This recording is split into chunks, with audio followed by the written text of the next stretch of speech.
What's up guys, Mike here, the Detroit Borg, checking out the new PlayStation 4 Slim. So this is a cheaper and smaller version of the original PS4. So this retails for $299 for 500 gigs of storage. Now this is different than the PS4 Pro, which is arriving next month. That brings a lot of new features, including 4K. Now when it comes to the unboxing, the PS4 Slim is launching with this Uncharted 4 bundle. Now if you look around the box, you'll see reference to the PlayStation VR, which is launching soon, which this device does support, like the other PS4s. So cracking into the box, opening out the lid, you'll see the PS4 box inside this branded box. So if we pull this out, you'll see this nice white box. Actually, I wish they all shipped like this. I think this is much nicer. So we can go ahead and pop the tab along the side and get into the side of the box, which reveals all of the accessories. So first up, we have our cables, which includes a power cable. Once again, the power supply is internal. We also get HDMI and a micro USB cable for charging and linking the game controller to the console. We also get a very basic headset with an inline remote control and microphone, which connects to the game controller. Speaking of the game controller, the DualShock controller has been revised slightly from the previous generation, and we're going to take a look at that when we compare them side by side. But you can see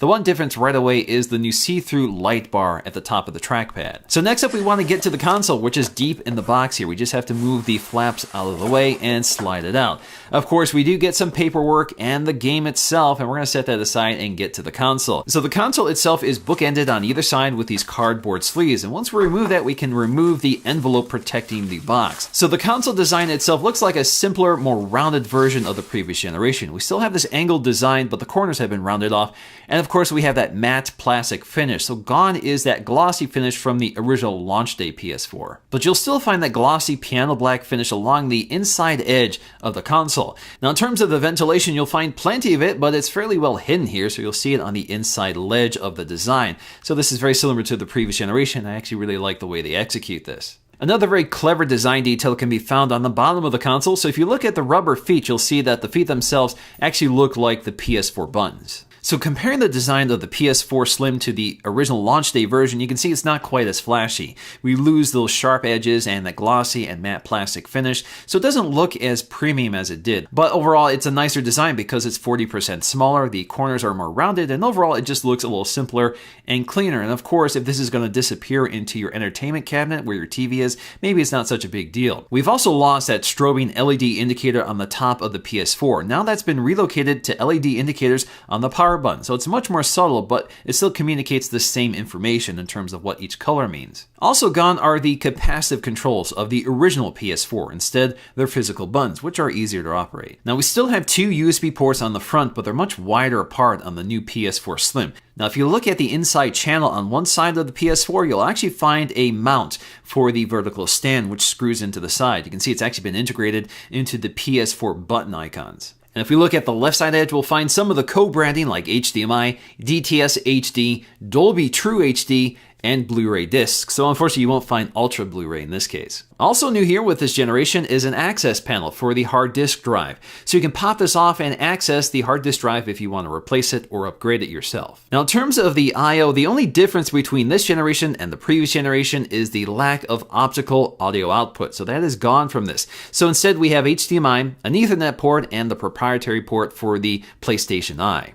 Now in terms of the DualShock controller, this has been tweaked slightly with this generation. The biggest news here is that we have a light strip at the top of the trackpad. The other visual change here is that we lose the glossy finishes around the buttons, and the buttons themselves are gray instead of black, so they contrast more with the controller's color. Now, if you're not a fan of wireless input and the lag that comes with it, you can now form a hardline connection to the game console using the USB cable. This is a setting you have to adjust, but if you use this, you should see a little less latency. Also new for the PS4 Slim is 5 GHz Wi-Fi support, so that's finally available on this console.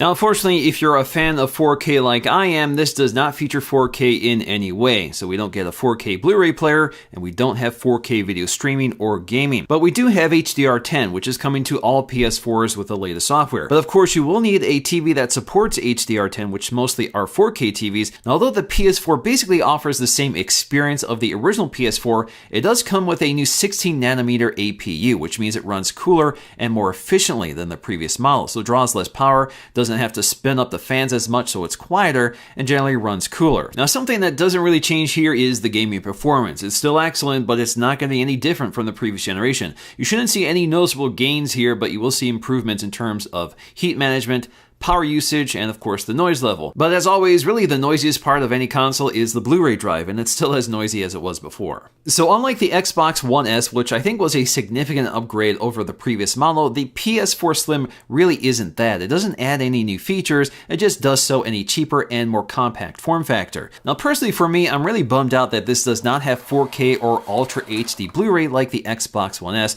which retails for the same price. But for most people, I think gaming is a bigger priority, and of course the PlayStation ecosystem is vast with a great title selection. Alright guys, hope you enjoyed this look at the PS4 Slim. I will be covering the PS4 Pro coming up shortly, so stay tuned for that, and I'll see you again in the next video.